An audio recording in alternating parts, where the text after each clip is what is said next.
और उत्तराखंड में पहली बार तेंदुए के आकलन की जो तैयारी है वो की जा रही है। वन विभाग वाइल्ड लाइफ इंस्टीट्यूट करेगा सहयोग। इंस्टीट्यूट के सहयोग से योजना पर शुरू होगा कार्य। राज्य में बाघों के आकलन की तर्ज पर प्रयास शुरू किए जा रहे हैं। वन विभाग ने वन्य जीव संस्थान से अनुरोध किया है और इसमें अब वन विभाग वाइल्ड लाइफ इंस्टीट्यूट सहयोग करेगा, जहां इस योजना को शुरू करने में इंस्टीट्यूट का पहला सहयोग रहने वाला है। राज्य में बाघों के आकलन की तर्ज पर प्रयास शुरू किए जा रहे हैं।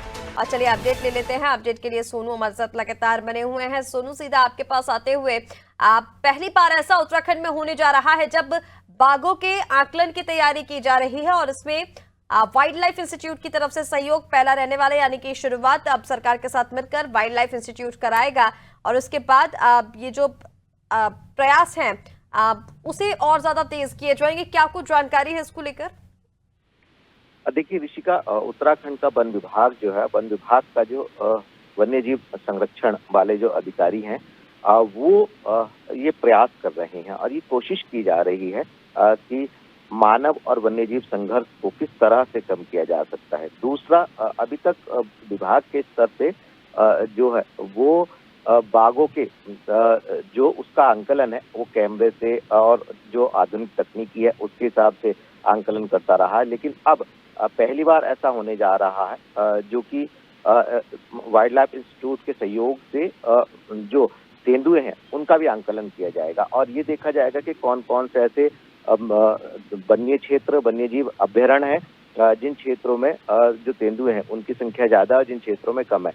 इसकी एक अपनी तकनीकी विधि होती है, उसके पैरामीटर के अनुसार ही ये गणना की जाएगी।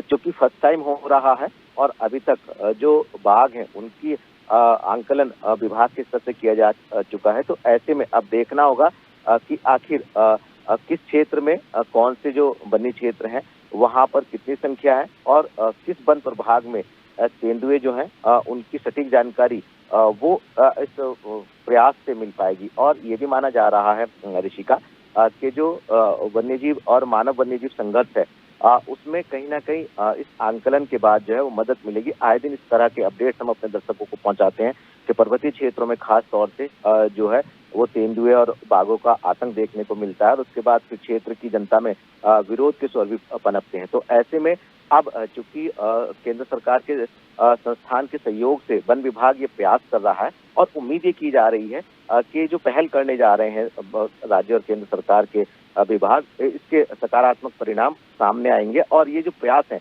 ये सफल साबित होंगे। सोनू, जिस तरह से आपने जानकारी दी, लगातार सरकार की ओर से प्रयास भी किए जा रहे हैं और अब जल्द ही इस योजना की शुरुआत होगी इंस्टीट्यूट के सहयोग से, जहां पर बाघों का आकलन यानी कि तेंदुए का आकलन किया जाएगा। वन विभाग ने वन्य जीव संस्थान से इसके लिए अनुरोध भी किया है। फिलहाल तमाम जानकारी के लिए हमारे साथ जुड़ने के लिए बहुत शुक्रिया आपका। तो आपको बता दें, पहली बार उत्तराखंड में तेंदुए के आकलन की तैयारी है। वन विभाग वाइल्ड लाइफ इंस्टीट्यूट इसमें सहयोग करेगा। इंस्टीट्यूट के सहयोग से योजना पर कार्य जल्द ही शुरू हो जाएगा। राज्य में बाघों के आकलन की तर्ज पर प्रयास शुरू किए जा रहे हैं। वन विभाग ने वन्यजीव संस्थान से इसको लेकर अनुरोध किया है।